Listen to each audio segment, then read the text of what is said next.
into it, LeBron's agent and longtime friend Rich Paul had interesting comments to The Athletic recently, saying the road for LeBron was just as hard, if not harder, than the road was for Michael for a number of reasons. And I think the biggest reason is everyone wants you to do something the way somebody else did it previously. LeBron was a kid. The media wanted LeBron to be like Mike. They wanted Michael to speak to them in any capacity, which he probably didn't. They wanted Michael to be his friend, which he probably wasn't. They also wanted LeBron to be like Michael, and he was not. Okay. Big Perk back here with us. Perk, tell me this. Do you agree that LeBron's road was more difficult than Michael did? You damn right I do, and for a number of reasons. Look, it's not just because of the generation in the league being soft. At the end of the day, Michael Jordan didn't have no pressure coming out of North Carolina, high expectations for as him being where he got to. LeBron James did. LeBron James was set up to fail. And by the way, LeBron James actually had to go through a lot of Hall of Famers to get what he had to get accomplished. We have to remember, he did play in the era with Kobe and Shaq. He did play in the era with Dirk Nowitzki, Kevin Garnett. The list goes on. So at the end of the day, look, I'm not taking anything from MJ, but let's not act like what LeBron had to overcome to get where he's at today.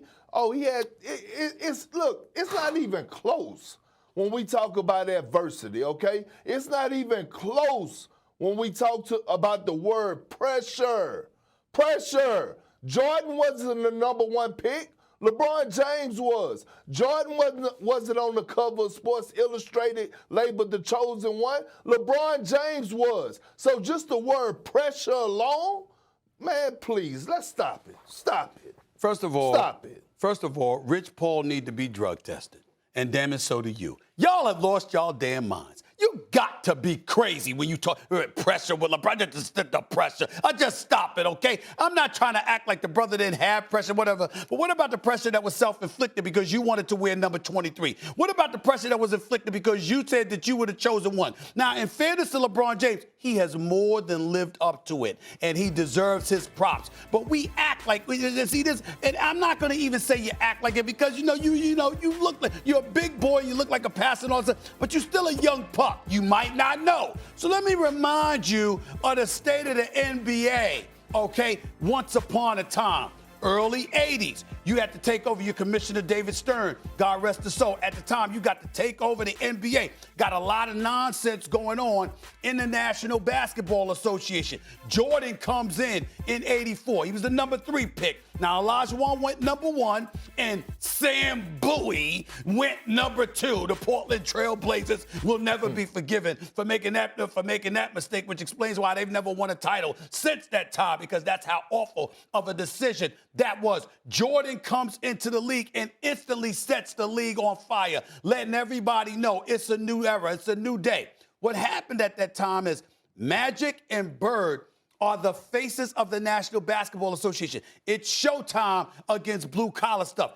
MJ comes along and essentially individualizes the sport because its individual greatness shines so brightly. But keep in mind, you had the Philadelphia 76ers with Moses Malone, Julius Erving, and the crew. They won the title in 83. You had the Twin Towers in Houston with Olajuwon and Ralph Sampson. You had the Boston Celtics, who were perennial powers. The bad boy Pistons had really busted onto the scene and was trying to interrupt the proceedings. And then you saw how physical they were. They had to invoke Jordan rules, for crying out loud. There was hand checking. There was a level of physicality, the kind of stuff that'll get you banned from the league right now. They tried to do to Michael Jordan on a night-to-night basis. The game was considerably more physical. The road to prosperity was far more difficult. There were nemesis all over the place because of the rules allowing you to impose your will to a superior talent, because the NBA was allowing you to get away with it, which was endangering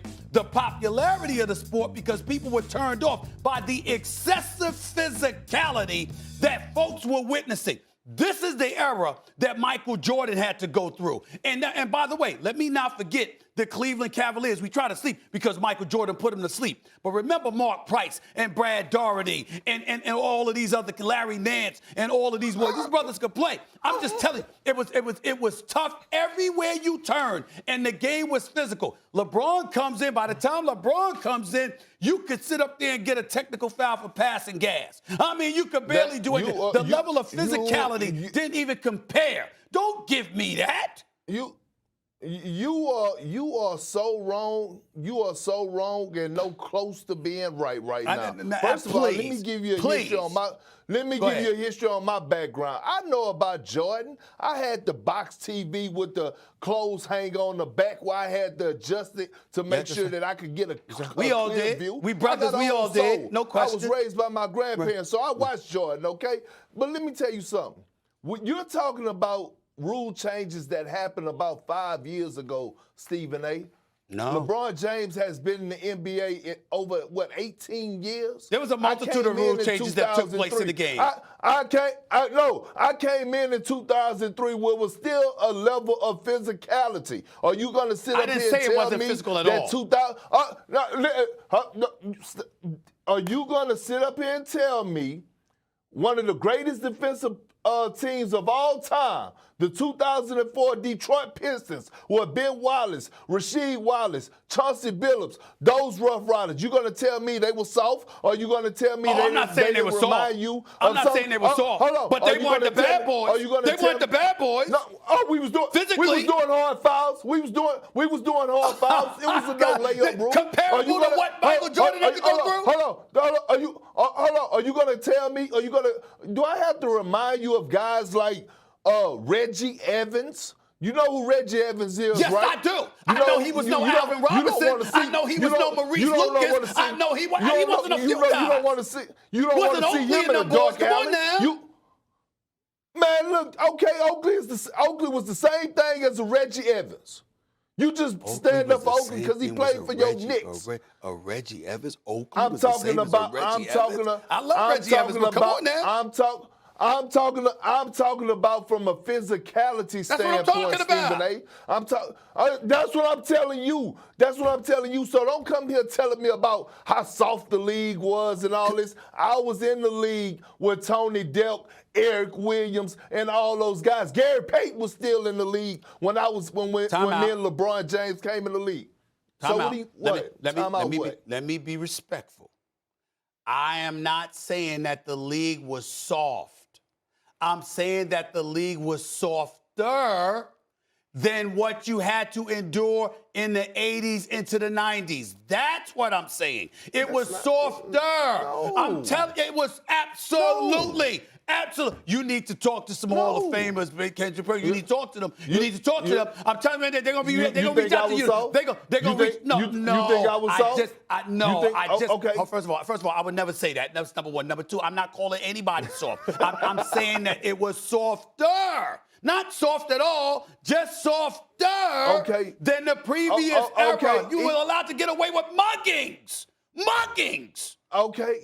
Okay, Stephen A., just because you was allowed to fight, okay, cool. But I want you to go back and I want you to watch the series of LeBron James and all the hard fouls that he had to take when he went up against Gilbert Arenas and Caron Butler and them when they was with the Washington Wizards. Matter of fact, I want you to go back and watch when he had to go against us in the 08 Celtics. See, this is the thing that you fail to realize. When you start naming names like, Dan Marley, when we look at who Jordan had to go through, Clyde the Glide, Ewing, when we Mason, look at guys Oakley, like all of those cats, Xavier McDaniels, this physical dude, physical sport. But they never seen a 6'10" freight train coming through. They never seen nothing like LeBron James, big broad shoulders, ready to attack. That's fair. That's fair. What? And I'm not refuting that. But there's another thing I want to talk about when you brought up pressure. LeBron James came, advent of social media and beyond. Everybody's got a voice, people saying whatever it is they're saying, putting a lot of pressure.